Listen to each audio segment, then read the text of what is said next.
अगर इसकी कीमत में बहुत बड़ी बात कहने जा रहा हूं, अगर इसकी कीमत पर मोबाइल फोन हटते हो तो उन्हें भी हटा दीजिए। लौट जाइए पीछे 20 साल की जिंदगी में, बचा लीजिए अपने घरों के बेटे बेटियों को। लल्ला नहीं दरिंदा है। दरिंदा है लेकिन वो उसके लिए लल्ला ही रहे। ये क्या वो आर्ट से प्यार कर रहा है? ये क्या प्यार? ये प्यार है? इसे प्यार कपड़ों की तरह बदलता है। कपड़ों की तरह नहीं, लोग चादरा भी नहीं दूसरे दिन बदलते। आकर के कातिल आफ्ताब पूनेवाला की न्यायिक हिरासत 14 दिनों के लिए बढ़ा दी गई है। वहीं उनके पिता विकास वालकर महाराष्ट्र के सीएम देवेंद्र फडणवीस से मिले और बेटी के लिए न्याय की गुहार लगाई। उन्होंने कहा कि आफ्ताब को फांसी दी जानी चाहिए। मेरे साथ बात करने के लिए सुप्रीम कोर्ट के सीनियर लॉयर AP सिंह।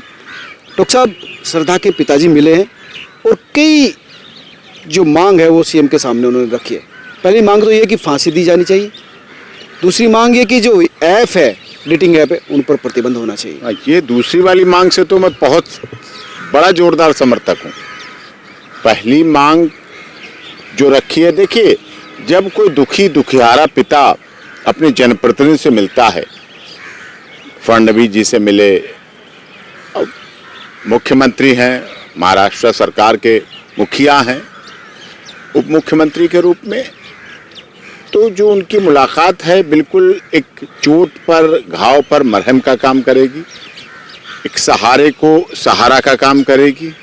और ऐसे में ये मांग करना फांसी की, अभी ट्रायल, अभी इन्वेस्टिगेशन चल रही है, अभी चार्जशीट फाइल होगी, चार्जशीट के बाद केस में कोर्ट में प्रोसीडिंग शुरू होगी। केस के बारे में कोर्ट में केस पहुंचेगा, आगे प्रोसीडिंग होगी, सेशन कोर्ट है, ऑनरेबल हाई कोर्ट है, supreme, that is the process, will take time, no problem, चलेगा, आगे चलना चाहिए। लेकिन मांग एक व्यक्ति की तो यही हो सकती है। दूसरी बात जो उन्होंने कही कि जो इस तरह का ऐप चला हुआ है, इस पर निश्चित तौर पर महाराष्ट्र सरकार को केंद्र सरकार के लिए लिखना चाहिए। अब तो महाराष्ट्र सरकार केंद्र सरकार की डबल इंजन की सरकार है, अब सिंगल इंजन की सरकार नहीं है, वहाँ डबल इंजन की सरकार को डबल जोर लगाना चाहिए, इसी केस को लेके जोर लगाना चाहिए। ऐसी पता नहीं कितनी श्रद्धा और कितने आफ्ताब इस देश में हैं। ये उनके माता पिता का दर्द है। ये माता पिता उनके हैं, सबके माता पिता होते हैं, लेकिन उनके माता पिता का दर्द है। अगर इस सोशल मीडिया का यूज़, अगर नेट का यूज़, मोबाइल फ़ोन का यूज़ इस तरह किया जाएगा, इस उद्देश्य से किया जाएगा, तो निश्चित तौर पर इस देश की युवा पीढ़ी के लिए कितनी फांसी की मांगें करोगे, कितनी लोगों के लिए फांसी की मांग करोगे? साहब, थक जाओगे आप फांसी की मांग करते करते, अगर आपने जड़ पे इलाज नहीं किया। अब आप जड़ पे इलाज करेंगे तब कहीं भी। किसान जड़ में, मिट्टी में दवा लगाता है। जड़ का मतलब है कि आप चाहते हैं कि सोशल मीडिया पर कंट्रोल किया जाए, आप बैन किया, पूरी तरह बैन हो, सोशल मीडिया पर कानूनी तरीके से पूरी तरह से बैन हो। ऐसे ऐप हटते हो हटें, ब्लॉक होते हो हटें। अगर इसकी कीमत में बहुत बड़ी बात कहने जा रहा हूं, अगर इसकी कीमत पर मोबाइल फोन हटते हो तो उन्हें भी हटा दीजिए। लौट जाइए पीछे 20 साल की जिंदगी में, बचा लीजिए अपने घरों के बेटे बेटियों को। 20 साल बाद लैंडलाइन फोन भी थे, तब भी जिंदगी थी, पेजर थे, तब भी जिंदगी थी। देखिए, विकास की गति बैकवर्ड नहीं चल सकती। ऐसे विकास का क्या करोगे? लेकिन ऐसे विकास का क्या करोगे जो 36 टुकड़े और 72 टुकड़े की बात की जा रही है? ऐसे विकास का क्या करोगे जहां धर्म की बात की जा रही है? ऐसे विकास का क्या करोगे जहां हिंदू और मुस्लिम में ठन चुकी है ये लड़ाई? ऐसे विकास का क्या करोगे? घरों में आग फैल रही है, घरों में बीमारी फैल रही है, घरों में इस बात का रोग फैल चुका है।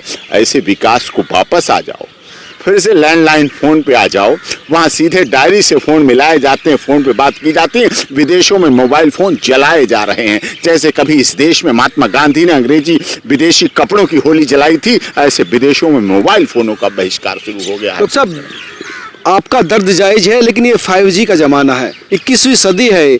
आप विकास की गति को पीछे नहीं कर सकते। अगर करोगे तो पिछड़ जाओगे। अब पाकिस्तान, अफगानिस्तान बन जाओगे। अमेरिका और ब्रिटेन बनने के चक्कर में इस देश का सरकार है और आप बात कर रहे हैं बैकवर्ड की। ऐसा तो संभव नहीं। लेकिन ऐसा क्या हो कि इस तरह की जो ऐप हैं, जिनके थ्रू इस तरह के युवा फंस रहे और जान खो रहे हैं, उनको कंट्रोल किए जाने की जरूरत है। भारत सरकार है, राज्य सरकारें हैं, माननीय सर्वोच्च न्यायालय, यहाँ न्याय के मंदिर पे खड़े हैं आप। इनके पास सब पावर है, इनके पास सारी पावर है। जब इनके कोई खिलाफ लिखता है तो कैसे सारे ऐपों पे बैन लग जाता है, कैसे देशद्रोह लग जाता है। ये देशद्रोह से बड़ी धारा। ऐसे ऐप रखना, ऐसे ऐप चलाना, ऐसे ऐप मोबाइल फोन में होना देशद्रोह है। आप चेक करना शुरू करें। आप खुद के एनालिसिस शुरू करें, आप खुद के इस पर निर्णय करें। एनडीपीएस युवा क्यों नहीं अपने आप को इतना विवेक इस्तेमाल करते? एक चक्कू आप सब्जी काटने के काम आते हैं, फल काटने काम है, एक चक्कू आपको मार देता है। इस समय इस समाज में हर वक्त दो विकल्प रहते हैं आदमी के साथ।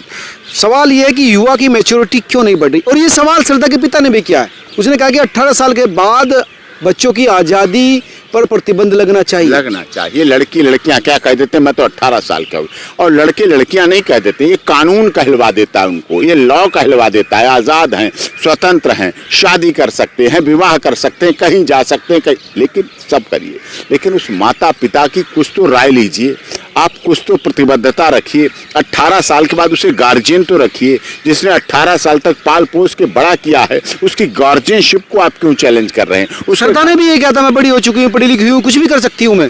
सब इसी तरह की जितनी श्रद्धा टाइप लड़की हैं, जितने इस तरह के लोग हैं, सारे लोगों का यही वर्जन होता है। सब लोगों के परिणाम में श्रद्धा तो एक आ गई मीडिया में साहब। इस देश में पता नहीं लाखों करोड़ों श्रद्धा है, लाखों करोड़ों आफ्ताब हैं, जिनके लिए लड़ाई लड़ी जानी है। ये लड़के क्यों करते हैं ऐसे, इतने कठोर क्यों होते हैं? लड़कों को संस्कारित क्यों नहीं करते परिवार? ये कमी ये लड़कों को संस्कार देने में भी है कहीं ना कहीं। डॉक्टर साहब, संस्कार तो हम देंगे, देना चाहिए, नैतिक शिक्षा आनी चाहिए। देश में नैतिक शिक्षा स्कूलों में 5वीं 4ठी क्लास से पढ़ाई जानी चाहिए। इसके लिए एक सेमिनार होने चाहिए, इसके लिए सबको अपनाना चाहिए। घर में 1 घंटे बात करना चाहिए। कुछ धर्मगुरु अब कहने लगे हैं कि 1 घंटे 2 घंटे अपने परिवार में दो, फोन बंद करो, फोन बंद करके परिवार में बात करो, लोगों से, अपने घर वालों से बात करो। ये इसीलिए है क्योंकि परिवार टूट रहे हैं, फैमिली कोर्ट बढ़ रही है। ये सवाल इसलिए कि श्रद्धा के पिता ने ये सवाल उठाया है कि श्रद्धा के कातिल आफ्ताब के परिवार को भी इसकी जानकारी होगी, क्योंकि वो उसकी माँ से मिला था लेकिन कोई रेस्पॉन्स नहीं आया। यानी परिवार भी इस मामले में कहीं ना कहीं इन्वॉल्व बताया जा रहा है। नहीं, देखिए, श्रद्धा का परिवार भी अब ये तो नहीं चाहता है कोई कि अब उसके लल्ला को फांसी की रोज लटकाया जाए। उसे जब तक केस चलेगा चलेगा ही, लेकिन उस आफ्ताब को रोज लोग लटकाएंगे, रोज फांसी की मांग होगी। कोई नहीं चाहता उसके 9 महीने पेट में रखे हुए बच्चे को फांसी की बात करें लोग। लेकिन समाज में गलत किया ना, उसने गलत किया, माँ बाप भी सजा भुगत रहे हैं। माँ बाप लल्ला नहीं, दरिंदा है, लेकिन वो उसके लिए लल्ला ही रहेगा। लेकिन उस लल्ला को संभालने के लिए क्या उन माँ बाप ने भूमिका निभाई? सवाल ये है, क्या उन माँ बाप ने पूछा बेटा तू क्या कर रहा है, कौन है श्रद्धा, कहाँ की लड़की है? क्या उस श्रद्धा को उन माँ बाप ने अपनी बेटी समझ के बात की, अपनी भतीजी समझ के बात की, अपनी भांजी समझ के बात की, उससे प्यार से बात किया, तेरा क्या संबंध है? क्या उन्होंने शादी करवाई दोनों की? क्या लिव इन? वो तो पीटने के बाद भी समझाते रहे कि सुधर जाएगा आफ्ताब, सुधर जाएगा आफ्ताब, और वो नहीं सुधरा और उसकी जान चली गई। तो इस तरह से बिहेव जो करते हैं ना लोग, पेरेंट्स, वो कहीं ना कहीं लड़कियों के लिए आत्मघाती हो जाता है। लड़कियों के लिए भी आत्मघाती है, लड़कों के लिए भी आत्मघाती है, समाज के लिए आत्मघाती है, इस देश के भविष्य के लिए आत्मघाती है। इस देश के सारे नींव की ईंट चल रही है नीचे से। जब हमारे देश का युवा भ्रमित होता है, मोदी जी कितना युवा पे, अभी गुजरात की जीत हुई तो उन्होंने अपने कार्यालय में पार्टी के जश्न में कहा युवाओं का भारत है, हम युवाओं के लिए काम कर रहे हैं। युवाओं के लिए काम कैसे होगा साहब? युवाओं के भविष्य को बचा लीजिए। ऐसे ऐप, ऐसे मोबाइल फोन, ऐसे उनके यूज बचा लीजिए लड़के लड़की को। ये जो चल रहा है हमारा सिस्टम, जिसे आधुनिकता कहते हैं, 5G ले आओ, 6G ले आओ, जितने जीजा जी ले आओ, जीजी ले आओ, कोई प्रॉब्लम नहीं। लेकिन ये आप अपने केसों को बचा पाएंगे, बच्चों को बचा पाएंगे। बच्चे बिगड़ रहे हैं, बच्चे बह रहे हैं, नीचे गिरते जा रहे हैं, भाई भाई की हत्या कर रहे हैं। बच्चे की जो अवस्था है ना, 15 से लेकर 25 तक के तरीके पूछते हैं बच्चे, गूगल पे लाश छिपाने के तरीके पूछते हैं बच्चे, मारने के तरीके पूछते हैं। ये हमारा समाज किधर जा रहा है? हमारा समाज कहाँ भटक चुका है? हमारा समाज किस पतन की तरफ जा रहा है? इसको अगर समय नहीं रहता, ये ऐसी बीमारी है। कोरोना काल देखा आपने, कोरोना की जो हवा चली हर घर में लगी, उसने बाउंड्रीज नहीं देखी, उसने राज्य नहीं देखा, जिला नहीं देखा, देश नहीं देखा, नगर नहीं देखा, घर नहीं देखा, जात नहीं देखी, धर्म नहीं देखा। जब बीमारी चलती है तो सबको चपेट में रहती है। और ये उससे भी बड़ी बीमारी है। कोरोना में तो कुछ लोगों की मौत हुई है, ये जिंदा लाश लोग बने घूमेंगे, दोनों परिवार जिंदा लाश बने घूमेंगे। अगर श्रद्धा और आफ्ताब की नेचुरल या कोरोना में मौत हो गई, इन्हें दुख नहीं होता। ये मुख्यमंत्री से नहीं मिलते, कोरोना से मरने वाले लोग मुख्यमंत्रियों से, प्रधानमंत्री से नहीं मिले, लेकिन ये लोग मुख्यमंत्री से मिल रहे हैं, कोर्ट के दरवाजे खटखटाएंगे। उनका ये भी कहना है कि वसई पुलिस ने अगर समय से हेल्प की होती, महाराष्ट्र के थाने में अगर उसको सही से जांच होती तो उसकी बेटी जिंदा होती। ये पुलिस की लापरवाही लगातार बनी हुई है इस देश में। पुलिस करती है, पुलिस अपनी तरफ से, पुलिस के इतने हाथ बांध रखे हैं, पुलिस के इस कानून ने इतने हाथ बांध रखे हैं। थानों में ऐसा नहीं, उनके थाने में इंस्पेक्टरों के दिल हैं, जो डीओ बैठते हैं ड्यूटी ऑफिसर, उनके भी बहन बेटी हैं, उनके भी बच्चे हैं, उनके भी परिवार हैं, वो भी इस सिस्टम का हिस्सा हैं। लेकिन उनके ऐसे हाथ बांध रखे हैं इस कानून ने हमारे कि नहीं 18 साल की बालिग हो गई साहब, हम कुछ नहीं कर सकते, कहीं जाओ कहीं आओ, कहीं मिलो, कहीं होटल, कहीं नहीं। उसके लापता होने पर तो पुलिस को जांच करनी चाहिए थी, मिलना छिलना छोड़िए। अब एक बाप कह रहा है, एक इसी तरह से कई मामलों में ढूंढ लेते हैं, लापता को ढूंढ लेते हैं, बड़ी इसके मोबाइल फोन की रिकॉर्डिंग करते हैं, सीडीआर लेते हैं, लोकेशन लेते हैं। इस मामले में पुलिस की लापरवाही सामने आई है डॉक्टर साहब। अगर पुलिस सतर्क होती, काम करती तो वो जिंदा होती। बिल्कुल लापरवाही होगी, ये सरकारी पैसे लेने के बाद भी लापरवाही करते हैं। लेकिन उस लापरवाही के पीछे क्या, अगर यही श्रद्धा, मैं आपसे एक सवाल कर रहा हूँ, अगर यही श्रद्धा के माता पिता ये रिपोर्ट लिखाते जाके, बर्थ सर्टिफिकेट ले जाके कि श्रद्धा नाबालिग है, तो पुलिस तेज होती कि नहीं होती? बहुत तेज हो जाती पुलिस। झूठ थोड़ी बोलना। श्रद्धा बालिग है, तो बालिग की वजह से पुलिस क्या सोचती है, बालिग को तो आज की हवा चल रही है, कहीं होगी, किसी के साथ होगी। अब कहने वाले तो ये भी कह देते हैं कि वो कहीं और होगी, क्या होगा क्या नहीं होगा। इस तरह की बातें हमारे समाज में क्यों फैली? हमारी लड़कियों को जो देवी तुल्य मानी गई, देवी स्वरूपा मानी गई, इनको ऐसा क्यों समझा गया, क्यों माना गया? इसके पीछे क्या हमारी मंशा क्या है? हमारे जो ड्रेन हो रहा है, जो कल्चर ड्रेन हो रही है, जो सभ्यता नीचे नालियों में, सभ्यता का छोड़िए, इस लड़के को तो अभी भी इतने बड़े कांड करने के बाद किसी तरह का पछतावा नहीं है। वो वहाँ पर इलेक्शन के अपडेट ले रहा, वो नोबेल पढ़ रहा है, वहाँ पर शतरंज खेल रहा है। तो ये मानसिकता आप देखिए किस तरह की मानसिकता है। ये दुखद है। इतना बड़ा अपराध करने के बाद भी अगर कोई व्यक्ति, किसी की व्यक्ति की मानसिकता ऐसी है, दुखद है, अशोभनीय है और गैर सामाजिक है, बिल्कुल इसे कोई समाज कोई बर्दाश्त नहीं करेगा। अगर उससे अपराध हुआ तो उसे इस बात को मानना चाहिए, वो कहना चाहिए, वो सामने आना चाहिए। प्रायश्चित के ऐसे आंसू हैं जो अच्छे अच्छे पापों को धो देते हैं। प्रायश्चित बहुत बड़े आंसू लेके आता है। सॉरी शब्द बहुत छोटा है, खेद है, लेकिन बड़ी बड़ी गलतियों को माफ कर देता है। ये गलती वैसी नहीं है, लेकिन फिर भी ये चीज सोचना चाहिए, समझना चाहिए कि किस तरह से हमारा समाज किस दिशा में जा रहा है, समाज को हम क्यों नहीं सही दिशा पे ले जा रहे हैं। हमारे तो बच्चे हैं। कानून में बदलाव हो कि जिस तरह से 18 साल के बच्चों की प्रतिबंध लगाने की बात हुई, ऐप प्रतिबंध कर रही, तो ये तो चीज बड़ी मुश्किल है। पहली बात तो लिव इन का कानून ही गलत है। लिव इन की तो सुप्रीम कोर्ट जायज ठहरा, कोर्ट में चेंज भी हो जाता है साहब। सुप्रीम कोर्ट में ट्रिपल तलाक जैसा कानून बन गया। कितनी बड़ी धार्मिक मान्यता थी। सवाल इसलिए कि अब ये जो स्वतंत्रता की बात है, देखो सोशल मीडिया पर प्रतिबंध, बच्चों की आजादी पर प्रतिबंध, ये लोकतांत्रिक जो फ्लो है उसको रोकने के जैसा है। खाने की लो, पीने की लो, पहनने की लो, माता पिता के साथ रहने की लो, इसको आप आज़ादी कहते हैं? बॉयफ्रेंड के साथ घूमना, बॉयफ्रेंड के साथ लवडे किसडे हगडे मनाना, चिपटना लिपटना होटलों में, इसे आज़ादी? तो आज़ादी के तो 32 टुकड़े 36 टुकड़े गिनने पड़ेंगे फिर साहब। नहीं तैयार रहना पड़ेगा। अगर कोई किसी से प्यार करता है तो उसका उस रिजल्ट ये होगा कि उसके 32-36 टुकड़े ना।